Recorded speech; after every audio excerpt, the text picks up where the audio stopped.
Hey, it's little ajoll in your screen. Should Knights of the Old Republic even be remade? Don't get me wrong, I understand that it has legendary status among a lot of people in the gaming world, and it's one of Star Wars' most successful, acclaimed, and received titles. And I know that the game is incredible and holds up really well in the right situation. I just played KOTOR as part of my series where I play each of the most popular Game of the Year winners of the century, and KOTOR was 2003's. I grabbed it on the Switch since the only negative reviews on Steam were people saying that the PC version is pretty unplayable, and I have to say, the port holds up incredibly well. It played super smooth, it sounded incredible, and of course the story is as good as it's always been. My only gripe is that the combat feels a little slow, but that's kind of how it's supposed to be, and I'll talk about that more later. As I was playing, I kept asking myself if this game needed to be brought into the more modern era of gaming. Of course, there's so much love for the original title that would be transferred to the new one, but would it make a big splash on its own? Or is it even fair to separate the remake from the original? I mean, the only reason it would even get remade is because of the success and long-time love of the first one. I'm gonna break down why I think Star Wars Knights of the Old Republic should be remade and could be successful, all thanks to the groundwork laid by the original. KOTOR was created by BioWare, a pretty popular developer at the time and nowadays a pretty impressive studio. This isn't even the only time they're on my Game of the Year list. Dragon Age Inquisition from 2014 found its way on there too. And KOTOR was not BioWare's first venture into RPG games. The studio had worked on both Baldur's Gate 1 and 2 and a game called Neverwinter Nights. These games were huge, literally. Each game had hundreds of hours of gameplay, which is not surprising when you consider that they are based on the ridiculously popular tabletop RPG game Dungeons and Dragons. The worlds were D&D inspired, and this framework gave players a lot of agency on how to play the game. Having custom classes, character creation, unique weapons, party selection with NPCs, and more, all while delivering main quest and side quests jam-packed with content. That's a tall order and something that BioWare was proving that they could do well. And once the studio got started on KOTOR, it proved to be a tough process, like any video game development journey. Here are some highlights of that dev process in a nutshell. KOTOR was announced by LucasArts as the first Star Wars RPG, which means the pressure to succeed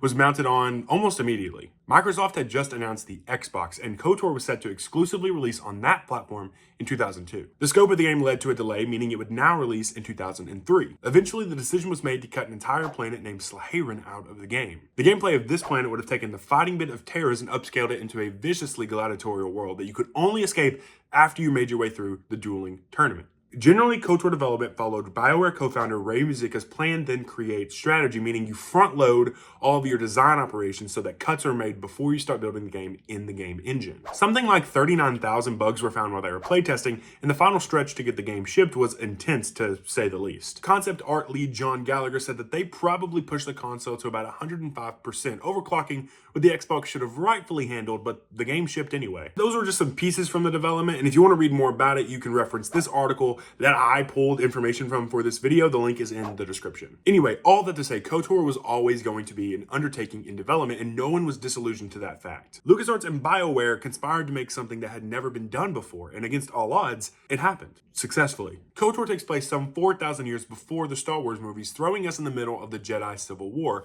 a power struggle between light and dark Jedi across the galaxy. You wake up on a doomed Republic ship with no memory of who you are and begin your trek across the galaxy, gathering companions, learning more about yourself and about the people who stand against you. Even though this game is over 20 years old, I'll avoid spoilers as best I can. I'm just really cool and considerate like that. But I will say that this story is a pretty dense one with a lot of stops along the way and a lot of interesting characters for you to meet. There's 11 worlds or areas for you to explore, and after you make it through the beginning of the game, you can explore these in any order that you'd like. So not only is it a pretty large game for the time, KOTOR was giving you a lot of control over how you wanted to play, but it didn't stop there. Like the games I mentioned before, there's character selection, not to be confused with character creation, since there's limited options for what you can look like, class selection, a ton of weapons, unique skills and Jedi abilities, alignment, more on this in a second, and unique relationship mechanics with your companions. Speaking of, there are 9 companions that you can pick up along the way, each with their own unique abilities and ways that they interact with each planet. For example, on Kashyyyk, if you don't have the Wookiee Zalbar in your party, he'll be brought off the Ebon Hawk to become part of the story. You and your companions can also interact with each other in a lot of unique ways. HK-47 usually has a lot to say about meat bags, and having Bastilla around usually makes for fun, yet condescending conversation. Throughout the game, you have a lot of chances to show which side of the Force, if either, your character is more attuned to. This is your alignment. You set this through dialogue with other characters as well as actions you take in the game. Overtake a Sith soldier but decide to let them go? How light-sided of you. Decide to kill him for no other reason than fun? You're dark-sided scum. I'm only joking. I even plan on doing a chaotically evil KOTOR run-through at some point, and I imagine it's going to be really fun. If I'm being honest, this isn't the kind of video where I can do the depth of this game justice, so I really recommend going to watch Super Rad's retrospective to get a full feel of the game in all of its glory without having to sink dozens of hours into it. The link is in the description. All these mechanics were weaved into a story that wasn't exactly canon, but included a lot of characters that are canon in the Star Wars lore, like Darth Revan. Every character, specifically your companions, had depth, and you can interact with them to learn more about them. And every planet had a story to tell within the greater story of the game, so it gave you more reasons to dive into every corner and crevice of these worlds. Ask anyone who truly likes KOTOR, they can tell you everything that makes it so special. Just while I was streaming, multiple people dropped by just to spread some information about KOTOR or love for the game, and it was really, really incredible. KOTOR was more than an ambitious Star Wars game, it was one of the most ambitious games at the time. Producing a game at this scale, this well, also gave BioWare some coveted experience as they went on to make some of the most popular franchises in gaming, like Mass Effect and Dragon Age. Knights of the Old Republic was a landmark success for Star Wars media. You can get it on just about any device that you'd play games on: PC, iOS, Switch, Xbox, and Android. The only place you can't get it is on PlayStation, and as a PlayStation lover, that really hurts my soul, but I think I'll survive. Critics loved it too. Right now, it's sitting with a Metascore of 94 and is considered a Metacritic must-play. And like I've mentioned a few times now, the game was a magnet for Game of the Year awards. According to the data I found, KOTOR won the most Game of the Year awards of any game in 2003. I think there are a few reasons why that is, and those reasons make a compelling case for why players would be very happy with a KOTOR remake right now. First off, I'll get the repetitiveness out of the way. The storytelling really is A1 in this game. There's a strong focus on player control and choice-driven narrative. Two things that I think are pretty key to an RPG, so I'm glad they nailed that down. There are some pretty iconic story beats in this game, and envisioning a new era of gamers experiencing that for the first time makes me really excited, and I just completed the game all the way through for the first time. This game does a really good job at engrossing you in the Star Wars lore, something I think players really appreciate, and it would be a driving factor in the remake success. Since it's so detached from movies and TV shows regarding canon, they'd be floating on their own with very few references to put KOTOR up against. Besides the story, I think the gameplay and combat is very enjoyable and impressively complex, even though it was my least favorite part of the game. Based on the rule set from the 3rd edition of Dungeons & Dragons, KOTOR blends round-based combat with real-time decision-making, giving you the chance to swap between characters strategically. You can heal, power up, or use unique abilities like force throws and stealth cloaks. There's all sorts of equipable gear like armors, shields, visors, gloves, and, of course, weapons. Each of these things affect your character stats in unique and sometimes really powerful ways. Plus, you can visually see them on your character as you're playing, which I think is a really, really nice touch. In the end, there's so many chances to customize your gameplay that it doesn't really matter how you play, what side of the Force you end up on, which companions you play with, or what order you visit the planets. As long as you're having fun and enjoying it as you explore,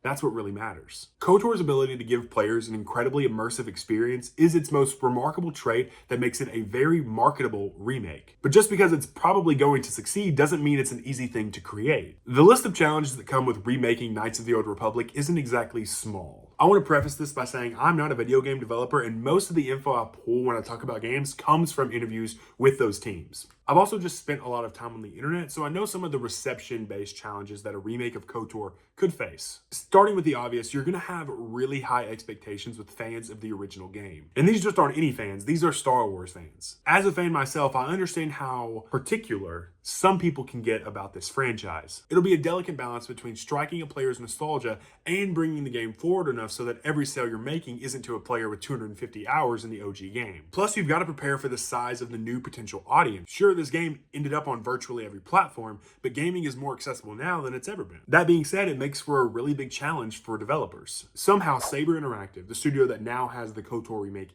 in its hands, has to rebuild and reimagine the entire game without getting rid of the original feel. They have to stay true to the story, but also make sure that it appeals to new players without saying the cliched, replay this beloved classic in all of its marketing. Gameplay mechanics probably have room to grow and be upgraded, but what changes to the way that you play strip the game of its strategic charm. It's tough to say. Besides all of these speculative changes, it's already been a really hard process to get the remake off the ground. It's changed studios multiple times, and like I said, it's now with Saber Interactive. There have been numerous delays that have moved the game from its intended 2022 release to having no definite release date. The only reason that we know the remake is still happening is that Saber has listed it as an upcoming title, which means that somehow this game has survived development hell thus far. There's no real concrete answer as to why the game is taking so long, but there have been some circumstantial explanations. For instance, one studio was massively restructuring and then the remake got shelved. Based on my research and a little bit of my own intuition, I have a theory that probably sounds like some other people's theories, and that's okay. I think Asper, the first studio, started working on the KOTOR remake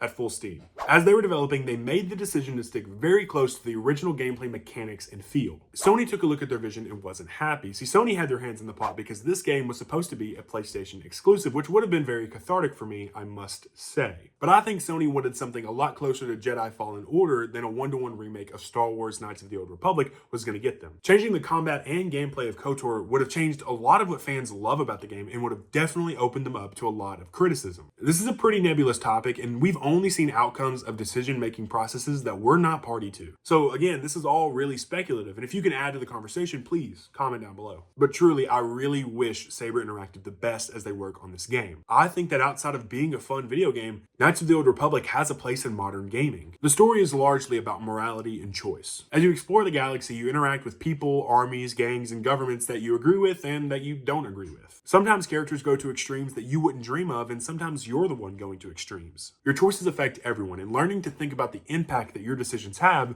is key. Look, I know it's just a video game, but I think a genuine, thought-provoking game about morality and how you choose to treat people is so important. We live in a time where you walk outside and animosity slaps you in the face. I think another chance for people to reflect on their character is worth it. And if that was too virtuous for you, this thing would feed the capitalist machine. I mean, it would be a cash cow. Remakes like Resident Evil 4 and Final Fantasy VII did really well. Plus, the Star Wars Jedi series has its third and final game in development right now. Baldur's Gate 3, developed by Larian, not BioWare, did incredible. So incredible that some people want Larian to develop the Star Wars Knights of the Old Republic remake too. All of this shows that there is room for a KOTOR remake and that it could do really well. It just has to be executed correctly. Ultimately, I don't know what's going to happen with this remake. All I know is that KOTOR should be remade. Hopefully we see this game in the next few years, but maybe we never will. I'm going to stay positive and say that we'll get an announcement for a late 2026 release.